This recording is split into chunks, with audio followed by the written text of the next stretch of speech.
गतकाली जन्म होइथिला हेले आज चोरी होईगला शिशुकन्या। परिवार लोक खोजाखोजी करी नयंत होइथिबा बेले छुआटीर पत्ता पाइपारि नांती। एपरी अभावनीय घटना घटी सुवर्णपुर जिला मुख्य चिकित्सालय रे। सूचना अनुसार वीर महाराजपुर उपखंड संढा गाँवर गजेन्द्र तांडी पत्नी संतोषिनी प्रसव वेदना हेबारु गतकाली से तांको मेडिकल रे भर्ती करथिले। सेठारे सकाळ 9टारे संतोषिनी एक शिशुकन्या जन्म होइथिला। स्त्री और प्रस्तुति विभाग रे शଯ୍ୟା अभाव माँ शिशु उभय प्रस्तुति वार्डर बारंडारे आश्रय नहीं चिकित्सित होते।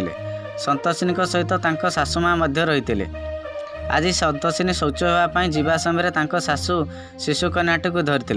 जड़े महिला तांको पाखक आसी कन्या सन्तानी को धरवाई कही संतोषिनी सासु कोलू छुआटी को नहीं जाइथिले। तेबे अल्प समय भितर कन्या सन्तानी को धरी महिला जनक कुआडे फेरार मारिथिले। परिवार लोके खोजाखोजी करी उक्त महिला का पत्ता पाई नथिले। एने परिवार लोके मुख्य चिकित्सालय कर्तृपक्ष पाखरे अभियोग करछंती। शिशु चोरी जिला मुख्य चिकित्सालय प्रथम घटना होता बेले शिशु कन्यार खोज खबर पाई चिकित्सालय कर्तृपक्ष सदर टाउन थाना रे रिपोर्ट करदिबा जणा पड़छि।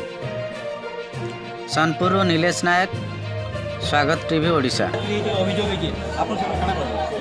मैं कहाँ कोई भी आया काली तो आम छुआरा जन्म था 9:15 रे दिन आज 8:30 बेले को मो सासू ताकू नहीं से बेड पाख आनले से माइकना के भी मुझे चिन्ह नहीं आज्ञा आनला पर से इंजेक्शन मरे बोली आनला से माइकना धरिक पलि जाइए आज्ञा मुझे से माइकना के भी देखी ना आज्ञा से मोर सासू गुरे देखी झीटे आज्ञा मुझे जानी ना आज्ञा चिन्ह भी नहीं कमी कोई भी मुझे समय मुझे ना था भी मुझे आड़े छक आड़े आज्ञा पलि जाती।